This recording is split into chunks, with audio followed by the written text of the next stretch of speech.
Hello everyone, this is third and final video on confidence interval. In this video, we understand the confidence interval for the population proportion, confidence interval on the population variance, and confidence interval on the ratios of two variants. As we consider variance of two different populations, and we see the confidence interval for the ratios of these two variants. First, let us start with the confidence interval for a population proportion P. P is nothing but proportions of observations in the population with certain characteristic, which is unknown, and we're supposed to find the confidence interval for this. Now we know that P cap, that is a sample proportion, that is a good estimate or unbiased estimate for the population proportion P. Let capital P cap, let this be a random variable of sample proportion. If sample size is sufficiently large, is if n is greater than or equal to 40, then we can say that P cap is approximately normal. P cap is approximately normal, with mean is same as population mean, and standard deviation of the distribution P cap is given by this square root of P1 minus P divided by n. If P is unknown, we can approximate this by replacing P by P cap. P cap is a proportion of any sample. We can standardize this random variable P cap by subtracting P cap from mean and dividing by its standard deviation, P1 minus P divided by n. An 1 minus alpha percentage confidence interval on P is given by this. Now we know that P cap is unbiased estimate of P, and confidence interval is this P cap minus Z alpha by 2 square root of P cap 1 minus P cap divided by n less than or equal to P less than or equal to P cap plus Z alpha by 2 square root of P cap 1 minus P cap divided by n. Now, if you observe this carefully, in previous video we learned about confidence interval for population mean. In that case, this was a sample mean, and this was a standard deviation of sampling distribution of means. You can see that in this case, this is a sample proportion, and this is standard deviation of sampling distribution of proportions. Okay, and this is confidence interval. Let's see one example. Okay, look at this example now. A random sample size is given as 500. Okay, the family is owning a television sets in the city of Hamilton, Canada. It is found that 340 subscribe to HBO. That is a proportion of population that, okay, in this case, samples, proportion of sample subscribes to HBO is this. Let me write this as P cap. P cap is given as 340 divided by 500, which is a 0.68, and we have to find 95% confidence interval. For this, okay, let me write the formula first. 95% confidence interval on population proportion is this P cap minus Z. 95% is 0.05 divided by 2, right? You have to replace alpha by 0.05 divided by 2, and this becomes 0.025. Okay, and square root of P cap 1 minus P cap divided by n less than or equal to P less than or equal to P cap plus Z 0.025 square root of P cap 1 minus P cap divided by n. Okay, we know that this value is 1.96. I asked you to remember. And this is as well 1.96. And we can replace p cap by 0.68 and n by 500. We see that the whole value, this whole thing becomes, okay, if you want I can substitute. This implies 0.68 minus 1.96, square root of 0.68, 1 minus 0.68 divided by 500 less than or equal to p less than or equal to a p cap plus 1 point, okay, p cap is 0.68 plus 1.96 and square root of 0.68, 1 minus 0.68 divided by 500. You can see that, and if you evaluate this is approximately 0.6391, and the value of upper bound is 0.7209. With 95% confidence, we can say that the population proportion lie between these two numbers, that is 0.6391 and 0.7209. Okay, and this is about confidence interval on population proportion. Next, let's see confidence interval on the variance of normal distribution. Now, I say normal distribution because we assume that n is sufficiently large, the sample size is sufficiently large, or population is normally distributed. Okay, let this be our population variance. And we need to estimate this. We know that S square, that is variance of any sample, is unbiased or point estimate of sigma square, which is not exactly equal to sigma square, but we can say that this is very good approximation to sigma square. Now our task is to find the 1 minus alpha percentage confidence interval for sigma square. If S square is any variance of a particular sample, then the random variable is denoted by capital S square. Okay, let this be random variable of a sample variance, because if I take different samples we get a different variance, and the random variable, let us denote this by capital S square, sample variance. Okay. And distribution of S square need not be normal in this case. Okay, need not be normal. When this become normal? This become normal if sample size is sufficiently large. Okay, for time being, we assume that sample size is not sufficiently large. And then I define a random variable. Consider the random variable chi square. And this is defined by this n minus 1 S square divided by sigma square. And the distribution of this random variable is called chi-square distribution. Okay, I need to define the probability density function of chi-square distribution. Okay, let me keep this random variable as it is. I'll come back to this. And probability density function of chi-square distribution is given by this. Okay, and as I said in the previous session, this is gamma function. And the graph of this distribution is given. You can see this one. K is a degree of freedom. Now in this case, n minus 1 is degree of freedom. Now we know that if n is the size of the sample, always n minus 1 gives degree of freedom.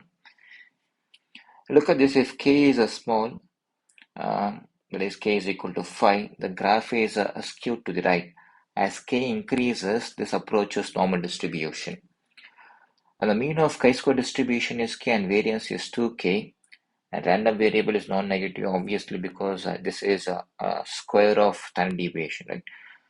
And probability distribution is skewed to the right, as I mentioned, but as k increases, this approaches a normal distribution.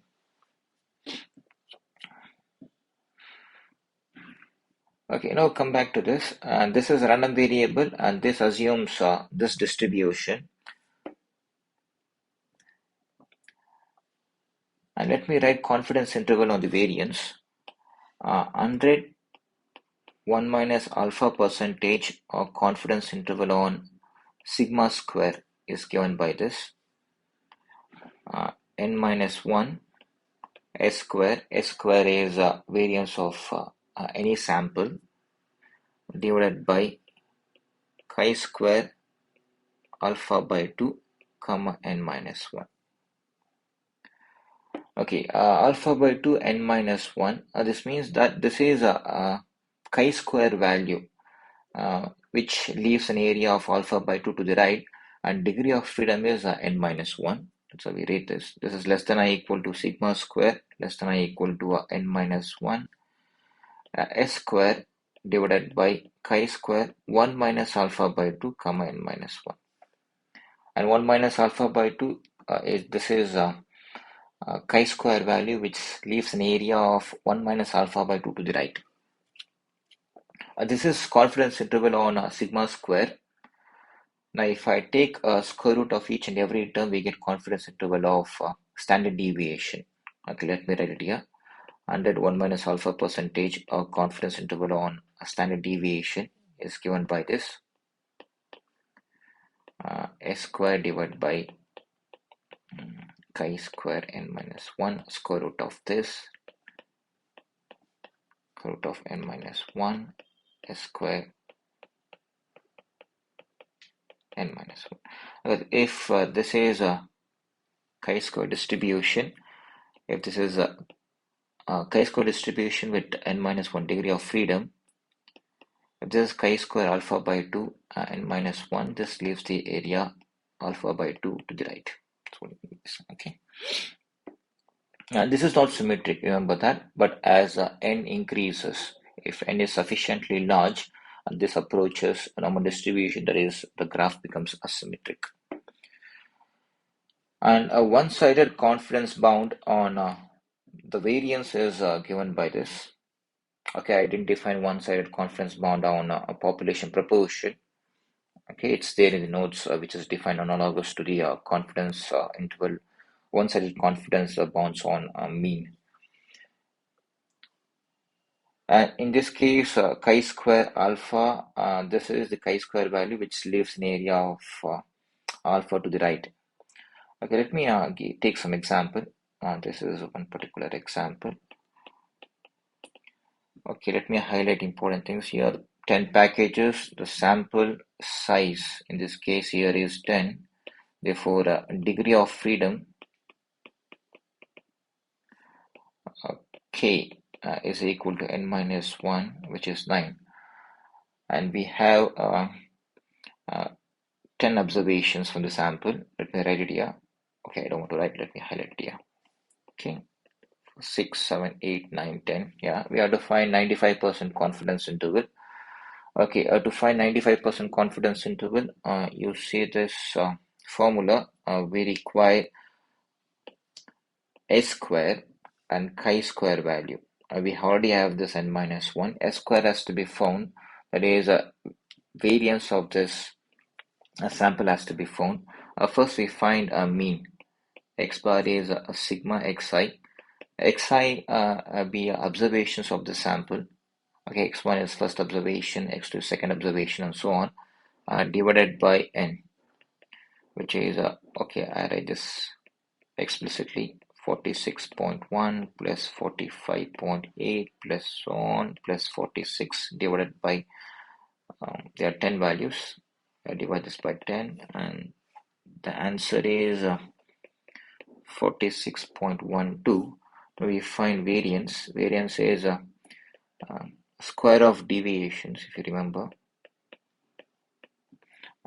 from mean, and divided by degree of freedom. Okay, not size of the sample. You have to divide this by degree of freedom, which is n minus 1. And this is approximately 0.286. You can verify this. Let me write a 95% confidence interval for the formula is this 95% confidence interval on sigma square population variance. Because we don't know what is population variance, we are trying to estimate it. You are trying to find the bounds, lower and upper bounds, by using sample variance. Okay, from the sample itself. Okay, and the formula is this: n minus 1 is 9 s square divided by chi square alpha by 2. Alpha by 2 is 0.025 comma 9. 9 is degree of freedom, less than or equal to sigma square less than or equal to 9 s square divided by chi square 1 minus 0.025. Right, let me write here 1 minus 0.025 comma 9. Okay, let's see the value of chi square 0.025 comma 9 and chi square 1 minus 0.025, which is nothing but 0.975 comma 9. Okay, have this table. Table is somewhere here. Let me check this out. Yeah, this is a chi-square table. Degree of freedom. This column gives a degree of freedom, and this row is alpha values. Alpha is alpha divided by 2 value in this case. And degree of freedom is 9. And alpha by 2 is 0.025, where it is 0.025, which is here, okay, 0.025. Thus the value is 19.02, when alpha by 2 is 0.925, sorry, 975, right? 975, and we get 2.7. Thus, this value is 19.02, this is 2.7. Now, if we substitute s square and chi square in this interval, we get 0.135 less than or equal to sigma square less than or equal to 0.953. Because we got the estimate from the mean, sample, estimate for variance is 0.286, but we got the interval as this. It's quite long, right? The interval size is large in this case. Why? Because 0.135, 0.953. As I mentioned, if you are interested in 95% confidence interval, sometimes what happens here is interval length increases. Okay, next we see a confidence interval for the ratios of two variants. I have two different populations here. Let me call this population 1 and population 2. The variance of first population be sigma 1 square, and the variance of second population be sigma 2 square. Now I consider one particular sample of size n1 from population 1 and sample of size n2 from population 2. Let variance of that sample be s1 square and s2 square. Okay, and we need to estimate the ratio of this variance, sigma 1 square divided by sigma 2 square. It's clear that unbiased estimate for this one is s1 square divided by s2 square. But our interest is to find confidence interval, right? To find confidence interval, I have to find the random variable first of this ratios of variance. Let s1 square and s2 square be a random variable of ratios of variance. We know that for a different sample we may get different ratios. Thus this becomes a random variable that be denoted by s1 squared by s2 square. And this need not be normal distributed. Okay, remember that. And we define the random variable capital F, sigma 2 squared divided by sigma 1 square, s1 square by s2 square. And this random variable is called F random variable, and corresponding distribution is called F distribution. F distribution. And 100, 1 minus alpha percentage of confidence interval of sigma 1 square by sigma 2 square is given by this. S1 square divided by S2 square This is a ratio of variance from the sample what we consider from population 1 and 2 divided by f alpha by 2 comma v1 comma v2. Okay, f alpha by 2, this is f value which leaves an area alpha by 2 to the right, and this is a v1 and v2, its degree of freedom for first population and second population. That is, v1 in this case is n1 minus 1 and v2 is n2 minus 1, less than or equal to sigma 1 squared by sigma 2 squared, less than or equal to s1 squared by s2 squared, 1 divided by 1 minus, f1 minus alpha by 2 v1 comma v2.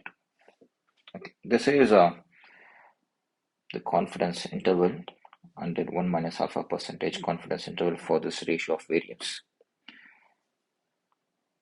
Okay, and the graph of this F distribution is somewhat same as chi-square distribution. This is skewed towards the right. If size of the samples, that is from population 1 and 2, both increases, this F distribution again approaches normal distribution. Okay, and this becomes a normal random variable. Okay, and there is one relation which is quite handy. Let me write it here. F alpha by 2 v1 v2, this is same as 1 divided by f1 minus alpha by 2 v2 v1. Okay, but in this case it's v1 v2 and v2 v1. If I change the order, actually it changes. It's kind of us we need to write degree of freedom for second population, then first population, and first population, second population. Okay, that's it. All this confidence interval are used in hypothesis testing. I'll come back with a few more videos on hypothesis testing. For now, thank you.